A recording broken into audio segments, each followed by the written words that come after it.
Hello and welcome to another End User Talk podcast. I'm your hostess, Jamila, your Lady in Tech.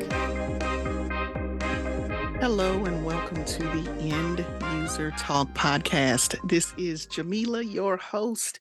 And today, as always, I have a very special guest joining us today. And first and foremost, I want to thank you, Chef Rita, for joining me on the podcast or accepting my invitation. I greatly appreciate that. How are you doing today? I'm doing great. I'm blessed. I hear you.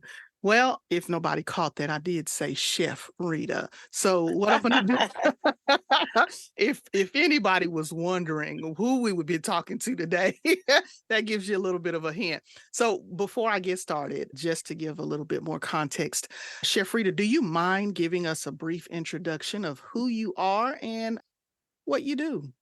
Yes, I am Chef Jarita Frazier-King. Some call me Chef Rita, and I am the owner of Natchez Heritage School of Cooking. And we also run the nonprofit Southwest Wellness Association of Mississippi. I am from the big city of Natchez, Mississippi, in case people didn't know. And we are here trying to teach people and educate people on the roots and history of soul food dishes and how enslaved African Americans and Native Americans have played such a huge role in what we call Southern soul food today. Well, if that wasn't an introduction, I couldn't have done it better myself. Um, One thing that Chef Rita did not mention in her intro, just in case you want to see if you all can't make it to Mississippi or Natchez, Mississippi, and you want to kind of get a sneak peek into what she's doing and what she does and does very well, Hulu does have a documentary titled Searching for Soul Food. And Yes, Chef Rita and the Natchez Heritage School of Cooking is featured there. So y'all go right. check that out. You know what? Why don't we start Yeah, there? How exactly yeah. did that happen? Well, I asked myself the same question when they initially called me. How did you guys find me? And they told me Google. I was like, wow, I can be Google. But we are currently featured on Searching for Soul Food that just aired and premiered last Friday on Hulu. And Chef Alyssa Reynolds, which is such an amazing person. She is a world-renowned classical trained chef. She, even though in the midst of all her training, she still has soul food at the heart. And so she wanted to go back and trace some of her own family roots and her own family history. And she had people from right here in Mississippi. And so she wanted to make those connections with her roots. And initially, when they called us to get our story, they told us we got to have you guys on. We also talk about the importance and history of giving that perspective of soul food and how it plays a role in our lives from a kind of three generational perspective, where it's from my grandmother who taught me, my mom who taught me. And in the series, when you watch it, you will see it's very rare that you can have four generations of people sitting down at the table with you.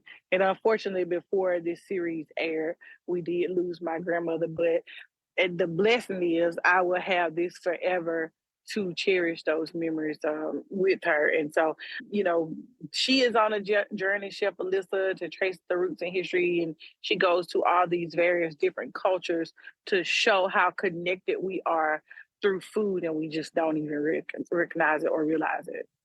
And my condolences to you and your family on the loss of your grandmother. Hopefully, you and your family will be able to remember her through what you're continuing to do. You said she taught you how to cook, and you are food preparing, all of those things you've learned through her, and it's actually been passed down, like you said. How often is that we're able to still have our elders with us and learn these stories and learn these traditions, if it were.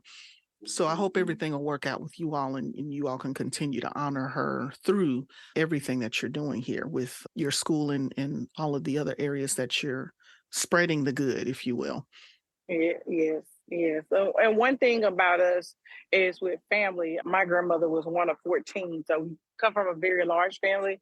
And during our class, we tell a huge part of our own personal family history. And so, like, I feel honored and blessed to know who I am, where I come from, and be able to trace my family tree back 8 generations to my ancestors, touching soil here, and to in fact to go back to find out after the first people, were imported here, that they were no longer enslaved. And so we have a mixed race background history. It's a beautiful love story, and we have it documented. We don't have a story that may be like some other people, how everybody thinks that it is. And so I'm just glad that I get to share some of my family history and some of the love that I receive, with the rest of the world.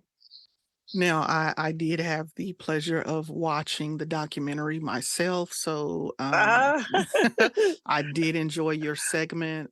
You know what? I think it's wonderful that you've had the ability to have your family around you and continue again. It's a tradition, but, we call it a tradition, but, food is necessary. Eating is necessary, the mhm. preparation, and it's just you've done something that we can't avoid doing. You know what I mean? Right, right. But to be able to take what you've learned and put it in a platform the way that you have through the School of Cooking, through the Natchez Heritage School of Cooking, and also you do other things. You do a lot within the community.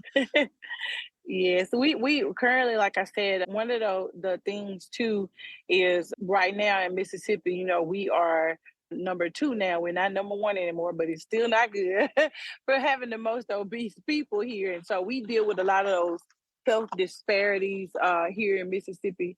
And so one thing also that I do is I teach people about food modification. Not only do we have some of the best soul food here that you'll ever want to eat in Mississippi, but we're looking at different ways how we could prepare those dishes a little bit healthier, because we don't always have equal and fair access to healthcare. As you know, in most cases, the Medicaid was not expanded, and so that directly keeps people impoverished. And so that's one thing that we work towards too. And with the nonprofit, we teach disengaged youth and reentry adults job skills training. So that's one of my missions, is to help to eradicate poverty in any way that I can within my community. And so we do that work through Southwest Wellness Association in Mississippi. So And all of that is definitely necessary. Being able to extend an olive branches, as some would say, to the community and helping someone else in a manner. And people, you don't always think, I'm going to grow up and I'm going to be a chef. Not many people have that as a dream of doing when they grow up, if you will. We just, Mhm, food preparation, cooking, and eating, it's really just kind of an afterthought. It's just one of those things that we do mhm, on a mhm, daily basis. And it's very important. I mean, you mentioned the fact that when people think about soul food, they do think about soul food being unhealthy. And mhm, mhm, and a lot of people don't think, they shy away from soul food in the mhm, state that we know it. So what are some of the mhm. ways that you're helping to teach the community better ways of cooking and being healthy? And I think that was another thing too on why they did select me as well, because I happen to, like I said, teach people food modification and teach them different ways, because we're creatures of habit. We do things the way Big Mama told us to do it, the way Grandma told us to do it, because that's all that we know. But really looking at the research and where that comes from a place of lack and despair. And so what we have been doing is just teaching people, if you could just cut down your salt in a way, like preparing the greens. We don't use as much, don't use the ham hocks. We use smoked turkey instead. So that smoke will also give you some flavor within your greens. So it cuts down on some of the sodium, even though it's been smoked. Everything is still not as much as you have in the pork, because once those pork pieces and stuff fall off into your greens, you're gonna eat them because they tell that it's good meat. But those are different types of ways people can cut back if they have high blood pressure. People who have diabetes, now I tell people now, vegan soul food is the new vegan. Everything that we have is vegan dishes and food. Traditionally, African Americans were much healthier eaters. But like I said, we had to prepare a lot of different things out of what was readily available for us. And so going teaching people how to go back to the old, going back to using fresh. Of course, it takes more time, but all of these things are cooking in your crock pot are things that you can just take a little time to incorporate just to make a dish, a little bit, healthier opposed to cooking it a traditional way. How to incorporate more fruits into dishes as well too, like I do a pineapple fried rice, which adds fruits into a dish. So, I just try to teach people, imparting them whatever kind of knowledge I have of using more fresh herbs opposed to using a lot of things that have that additional sodium and salt in it. I teach people how to read the food labels because that's the biggest thing we don't know. So once you know better, you can do better. And so we offer, all of these services, for free. I tell people stop me all in the grocery store and say, "Now, what you think about this?" And so I'm always glad to share that information with people. And of course, getting the exercise is just no more than going out walking here and there. And so, like I said, we're just trying to do our part to help, make Mississippians better in our surrounding community as well. We do go out and check on the elders as well too. We do community wellness checks because, as you know, during the COVID, that was really hard on our vulnerable population, like our seniors and people, who were confined and couldn't get out. They relied on those meetings, going to the senior building and different things like that. And so some of them don't have family members. And so we try to go by at least every quarter to kind of check on them and see what they need and put them in contact with different people if they need resources and different things like that. So, I think all of that is beautiful, and you know what? That's exactly how we are to serve one another and serve our communities. People think oftentimes money is the resolve and the fix for everything. Clearly, we know money can help with a lot, but sometimes it just takes that neighborly behavior, just you going out and checking on someone, you having a small conversation, or like what you just said. Now, clearly, you'd like to be able to go to the store and just go get your stuff and get out. Because, it's already a task to go to the grocery store as is and remember everything it is that you gotta do, but just the fact that you're such an approachable person, someone else feels comfortable. 1, they recognize you. 2, they felt comfortable enough. And 3, clearly what you're doing is someone's listening. Because if they can be in the Mhm, grocery store and see you and they're checking to make sure that the things that they have in their basket, whether they're cooking for themselves or family, they're coming to you asking you, how am I mhm, doing? How am I doing? Do I need to mhm. add more? Do I need to take you're doing what you're doing within the community, the word is spreading, people are hearing and people are trying and wanting to do better. So, hats off and applaud to you for um doing this work. Thank you, thank you. Now, I've heard you mention, okay, so it said that, soul food, what we call it soul food, but we think about on the plantations, those who were slaves and they were Mhm, giving what is considered the junk or the trash portions of livestock and things that they didn't really want to eat. They just threw it out to the slaves. Now, clearly in that regard, all you can do is cook and prepare what you had now, outside mhm, but it was also mentioned that while they were cooking those things or preparing these meals, they weren't going through the same health struggles that we are going through today. Yet they're still using the same, for the most part, same ingredients, but then again, they were growing some of the foods that they had. And mhm. I'm sure working in the fields kind of helped keep off some of that weight as well, doing that hard Right, right. labor I where always Yeah, I always say that we more eat to eat now because we're not eating to sustain ourselves, just kind of eating to eat because we have gotten to a place to where we consume so much food. I look at all the time. I have visitors to come to the cooking school from all over the world. And I look at how little they eat when they come. To visit. I feel bad, and of course, everything we have left, we always take to the local stew pot, but we are not doing the work or people in this culture are not doing as much robust work anymore. So we're not burning, as much. But yet and still we still, eat these real healthy portions. And a lot of that again, this culture, I was always told if you put that food on your plate, you better eat that food. So we're teaching people now put less on the plate because if you put it on your plate, you're gonna try to eat it. Also, too, looking at the fact that we took something in the show, you'll see where me and Chef were talking, and I was like, black women in particular, I just love black women, not because I am a black woman, but because of the ingenuity and everything that they had to go through and going through that in my mind of them being there, in a home, having to care for so many people and then try to figure out how I'm to go home and then, operate in this space and still feed my family, So, the dynamics of that and looking at, the things that she brought home and dishes that she create and, would make out of it. Like I said, black women were food engineers. They had designed dishes, out of necessity.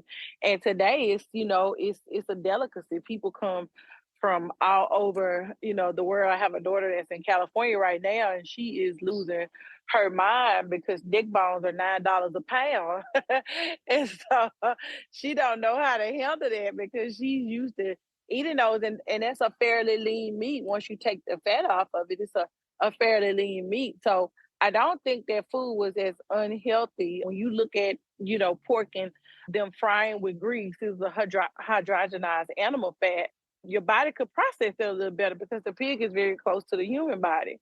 And so now we're using a lot of more oils that are clogging arteries. So we not thinking in those terms. Not only are we not, exercising, we're also not, eating the same way. It's not as fresh, it's more processed. So those are just some things, that have brought us to, where we are with people having, their high cholesterol, their high blood pressure and diabetes. It's just not all, everything that you're not getting. It's just some of the things that they are getting is processed. And so going back to those fresh fruits and vegetables, having fresh, I try to go to the market, like to a regular, butcher's market as often as possible and have meats trimmed to take that extra fat off, getting lean cuts of meat, doing that. It may cost a little bit extra, but your body gonna thank you for it later on. And then in taking less meat, we don't have to have as much meat. If we look at like a traditional African heritage diet through always, they have that. You got beans and different things that provide you with proteins. So we just kind of gotta look at how we explore food a little bit differently. But the system is set up that way. If you look at Popeyes, a single serving of chicken is one piece of chicken, but when you go to Popeyes, it come in a two-piece. So, and most people, like you said, if it's on that plate, you're gonna get it. So I always tell people to cut back on your plate. Some people say push back from the table, but no, we need to eat. But just cut back on what you're putting on the plate. I mean, you bring out some very good points, and I think that's helpful because we don't always know how to think outside of the box. A lot of us are just buying and putting on our tables what we were taught and how we were Hmm. taught to eat, as you've stated. So you're right. There are other ways to get the proteins, and you don't have to have meat with every meal. Not that meat is bad. None of those Hmm. things, but it's the preparation of the meat and like you said, it's the portions. I think all of those points are very, very important, and this again is why y'all need to watch that documentary. We don't wanna give away all of it because I need you to go in there and absorb it, and it's not just Chef Rita's story, there are so many stories, and just All the fact right. that you mentioned there's so much of our history that we don't know. Now you mentioned earlier about how fortunate you are with knowing a good portion of your family history. A lot of us don't. Hmm. Just I never Hmm. thought that the women were the ones that were bringing home the meat, bringing home the Hmm. bacon, as they say, and you Hmm. don't know that aspect of our history. So those lessons are important, and with that being said, if we were to go to the Natchez Heritage School of Cooking, that is a tongue twister there. But I'm gonna get it before the podcast is over. You say that there's a story that comes along with the food prep in your lesson.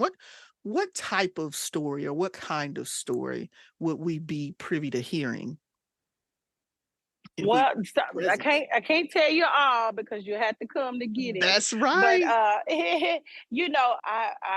I always say, like I said, I'm just so grateful. Like I said, even though we mourn her, I'm just so grateful that I had the time with her. Well, not only her, I had my great grandmother as well up until I was about 10, 11 years old.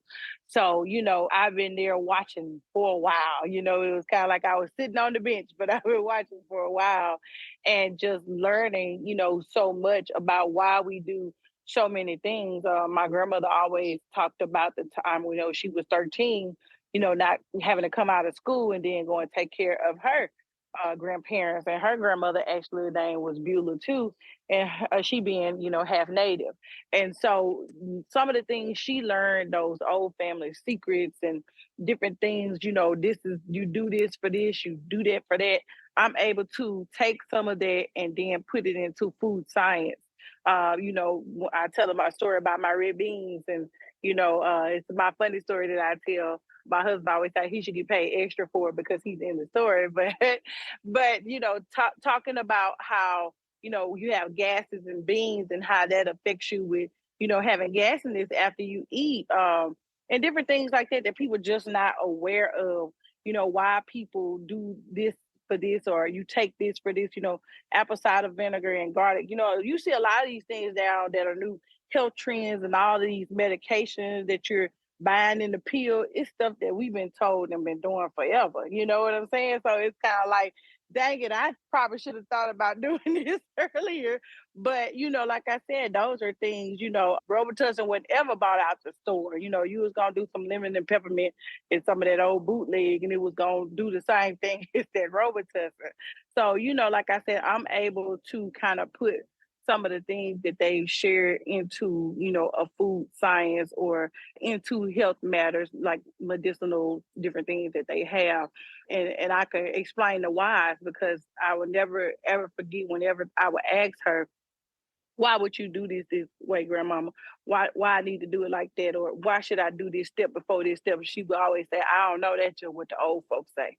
And, for a long time, I was like, who are these old people? But they had a lot of wisdom and knowledge, and they were able to, give us so much.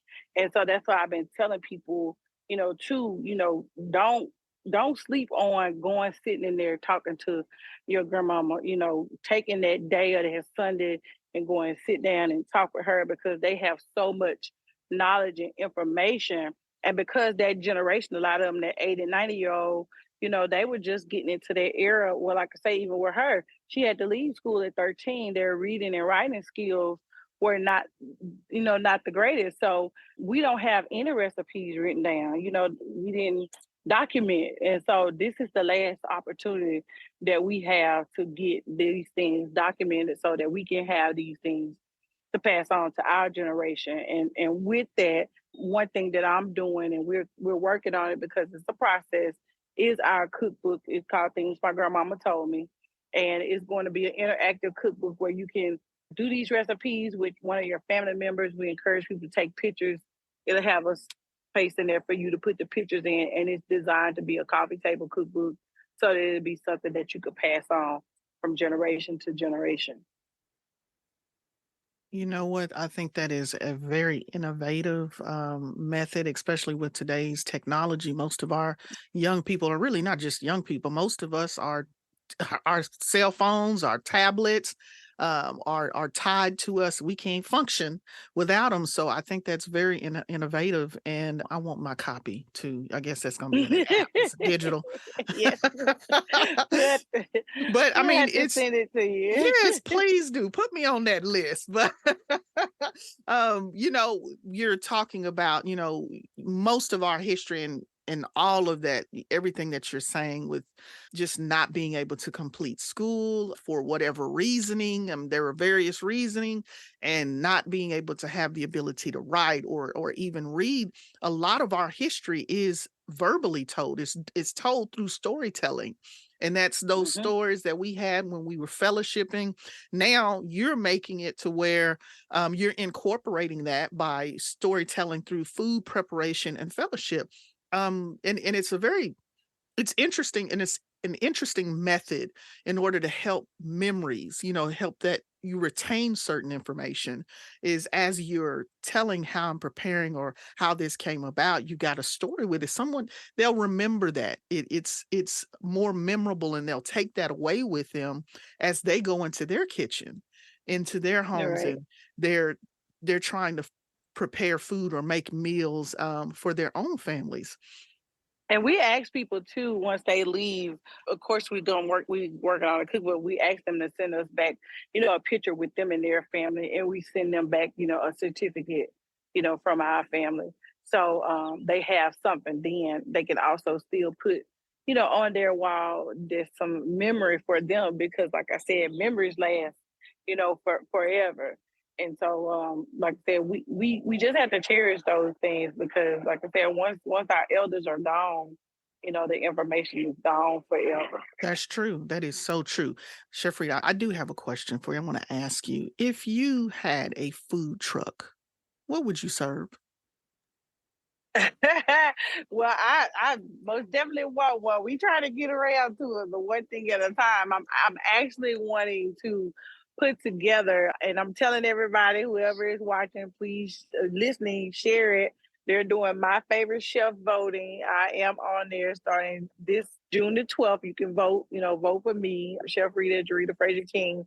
And what I want to do with that food truck is I want to make a community wellness truck, not just to, make money off of, but I would use that truck to go around from community to community to help us do those wellness checks a little bit better and to have food there live.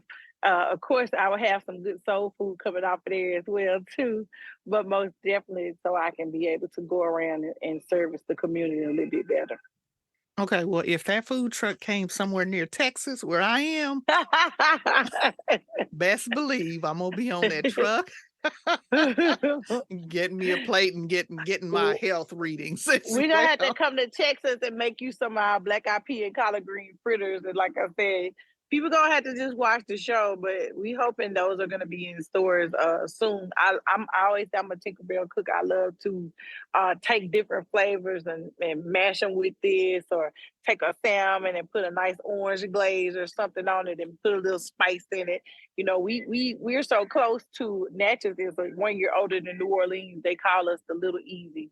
So our history and heritage and background of the city is pretty much identical to New Orleans because we were once home to the second largest slave trading market. So I love a little spice in my food. I'm a spicy kind of girl. Well, I'm not gonna turn down a plate. So, I'm down for whatever you're willing to serve. I greatly appreciate it, but I do wanna touch on Natchez. I wanna touch on that particular history. Now, what's so interesting is, a lot of us don't know our lineage or our heritage or where we come from, where our people were, and it really and truly is a blessing to be able to know and speak to that. Now, what's parallel as Black people or the slaves, our descendants through slavery, a lot of our people ended up on reservations with the Native Americans, and we've clearly with that sharing information is being shared between both communities. How Hmm. has or what influences did that have on your family or even just the Natchez community? The slave And and Native Americans. well, like I said, Natchez to me, I call them the original gumbo. Whenever I talk to somebody from Louisiana, I say we are the original gumbo because you can see influences in our town from the structures of the buildings. You can see, and Natchez has recently changed their city seal to reflect all the various people who were there and who inhabited Natchez. Of course, being the biggest part is the tribal chief that is on the Natchez seal because the native Natchez Indians, were here first. And you can also tell that the story then when they went down to, discovered New Orleans and the different people that, kind of inhabited us was, the British, the Spanish. So we've been under the Canadian rule, Spanish rule, British rule. And I think that we're one of the few people who have had all of those people to rule us because prior to construction, prior to the Civil War, Natchez was one of the largest trading ports. And so we sit right down the river. In fact, we are the oldest settlement on the Mississippi River. And so you can see in Natchez also too is the only place you will ever see where you had the most free black people at one time also living in a space where they were enslaved people at the same time because cotton was king, it was one of the biggest, crops. So we don't have as many people, and I'm trying to get more of our young people to see the beauty in our town as I see it, and to come back home at some point. We see a lot of people retiring and coming back home because they understand it now. But like I said, it's a very unique place. You have William Johnson, who was the black barber. That's a whole story there. But he also owned enslaved people, and so you can see so much history there. We call it the Forks to Freedom corridor. We're located in the historical African American business district, but at the top of St. Catherine Street, which is the street that borders our street, where we are at the top of that street is Forks of the Road, which was the slave trading market. And so we see a lot of things that we have become immune to, but at the same time, there are things that we still have to kind of explore and then be able to go work through those things so that we can be able, to heal. So we all know the history, we all know, what we all went through. It wasn't just the black people here, it was the Native Americans too, because they were slaughtered and just, they took Natchez over. But a lot of the people, they said was nobody left, but it were people who escaped out into, the area which is commonly today known as Emerald Mound and Churchill, Mississippi. And you can see that community of how it's still, black and white and native. It's a whole community of people out there that have been out there. Our family church is there, and they've been out there. That church is 115 years old. And so the family, is on the cornerstone. And so you see these people who have lived, in community together, for years. And we know that Mississippi as a whole has a very wow a history that is it's full. It's a full Hmm. history from the civil rights movement. After, clearly before the civil rights movement, we had slavery, and now you've mentioned about the Native American community that was there first, and the just poverty. It's poverty stricken there, and so we don't want to forget, all that Mississippi has to offer, and just the historical value that is there. So it's very, very important that we keep our history alive, keep talking about it. And you know what? I'm finding, and just, when you go back and you dig and you hear these stories, and again, I hate to say stories, these accounts of that occurred, it's hard to hear them. It Hmm. was hard to experience or live it, and it makes sense that, people when they leave, they don't come back.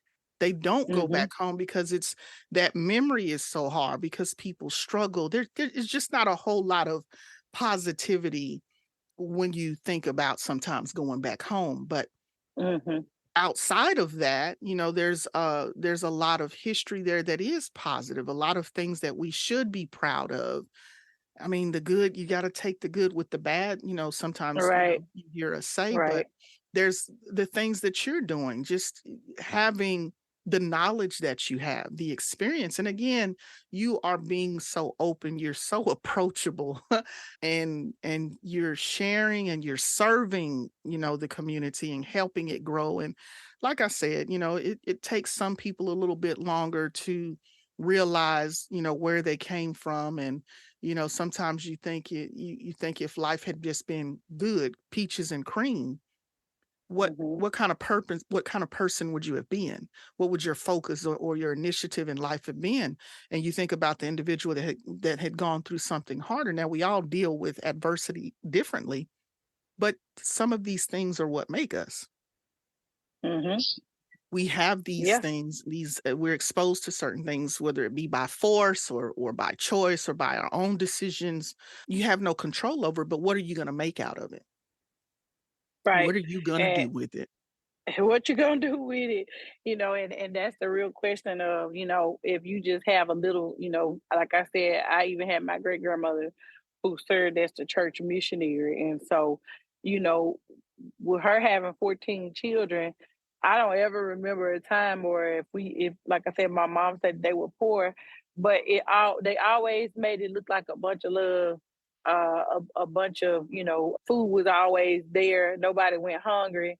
And so, like I said, we remember upon those times. We do family reunions, every 4 years, and we all of our family we so enjoy our reunions and able to get together and sit and listen to the elders tell stories and everything. And so we don't take it for granted, What I just always think about, Fannie Lou Hamer.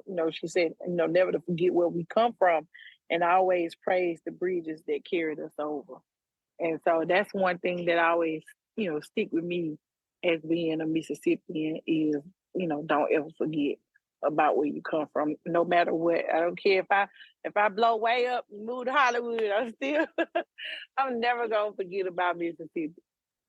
Well, you know what? That if you blow up and go to Hollywood, you will have definitely earned it. But I know that you're not going to forget because what you're doing, just everything that you're doing, is based on where you came from. So Mhm. that is going to go wherever it is you reside. But we're getting kind of close to an end here. I know you're very very busy, and I appreciate you for taking time out of your schedule first and foremost for one accepting my invitation. Sometimes I just, take a chance and I hear someone's story. I hear about their journey or their experience, and I'm like, I'd like to talk to that person. And I just take a chance and I'll try to find your information and see if I can get a response. You all don't know me, and I'm very grateful when I do get a response. So thank you. I do thank you for putting me in finding time out of your day and your schedule to talk with me and my listeners today. Um, Yeah, thank you for, including us a part of this. And we just so happy that we able to, share and get our message out. Well, I greatly appreciate it. So, since we are winding down, what I want to know is how do we, if we wanted to visit the school or if we wanted to be a student, how exactly would we go about that?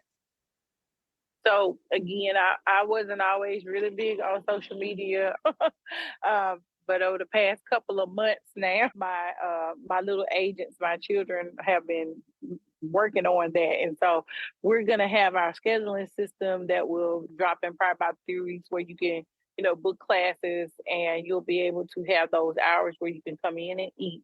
We are doing our video podcast. I'm gonna get some help with it.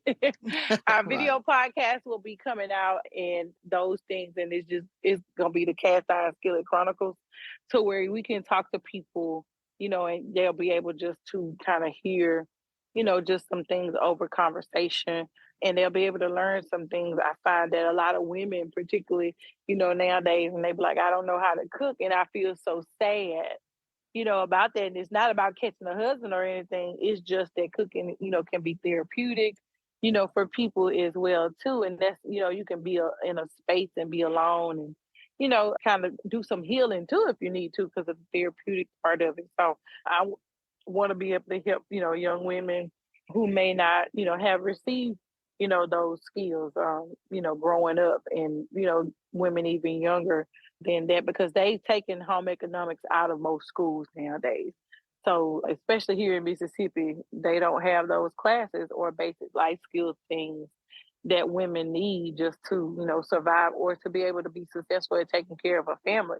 And so I think, once women went back to work, we lost a lot of that, but we still need those things. So we'll be, doing some of that on it, there as well too. So I just ask people to follow us on Facebook and Instagram at Natchez Heritage School of Cooking or SO Fusion Natchez, which is the bar and grill that's open, after hours, which is my husband's venture. And you can get things fresh off the grill and get some music on the patio. All right. See, you know what? I've been trying really hard not to be hungry and not to want to Yeah. catch me a flight out to Mississippi. Yeah, he can throw down on that grill. He do some good jerk chicken. Look So at that. Look at that. See? Okay then.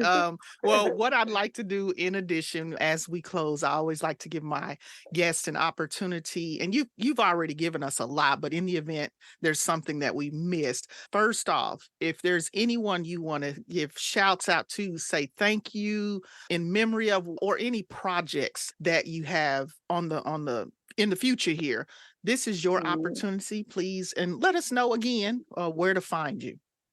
Yes, you can find me again at Facebook and Instagram at Natchez Heritage School of Cooking or SO Fusion Natchez. And you can follow me at Jarita F. King, Agent for Change. And we will be having our fourth annual Soul Food Fusion Festival. Tell a friend, this event is a part of our nonprofit to where we're able to take our funds and help the people in the community. And this is going to be the fourth year that we're having our Soul Food Fusion Festival. It's going to be September 15th and 16th. And we will feature our community white linen dining table where you can come and sit at our table and be just like family. So it's voted one of the best kind of food dinner experiences here in Mississippi. So if you can, September and 15th and 16th, come on down to Natchez and visit us. And I just want to thank my parents, my husband, my three girls, Gabrielle, Sanaya, and Skylar, and all of my family, for always supported me. I don't want to get into all the names. I don't want nobody to be offended, but they know family. It's a bunch of 'em. Yeah, it's a bunch. Y'all don't be you know it's a bunch of y'all. Don't be upset. Mhm. Well, Chef Rita, it has truly been a pleasure having you on the podcast. I greatly appreciate it. I've never been to Mississippi, but Oh wow. I have a reason to go now, and I'm about Yeah. to be an empty nester. So Okay. I'm gonna have to put Natchez on my travel list. But it's been a pleasure. I greatly appreciate you again for accepting, and it's been a pleasure speaking with you. And continued success, peace of mind, and continue to do what you're doing in the community because you really and truly are helping. And the fact that people can Google you and find out who you are and want to know more about what you're doing within your own community, but clearly outside of your community the word is traveling. So keep Mm, continuing to do, and as long as we're doing things from the heart and with good intentions, and sometimes when we're not, someone does benefit. But right. I applaud you and I appreciate you for opening up your heart, your talents, your gifts, and just being such an approachable individual and being kind enough to want to help others. So it goes a long way. But I am coming out Yes. there. All right. We're gonna be waiting on you. All right then. Well, you have a good rest of your day. And thank you. And y'all check out the Hulu special. If you need to do the free trial, they give it to you for a week. Mhm. And you can watch all series on That's what there I'm at one talking about. time. So Watch binge out. watch it. Binge watch it. Go on ahead, because we y'all got all them shows on there that you're trying to watch. Add this one, and this one is gonna help you. This is food for the soul. So check it out. And thank you for listening to the podcast. We've come to the close of another episode of the End User Talk podcast. I hope that what you've heard today will leave you feeling empowered. Thank you for listening. And remember, every day's a training day.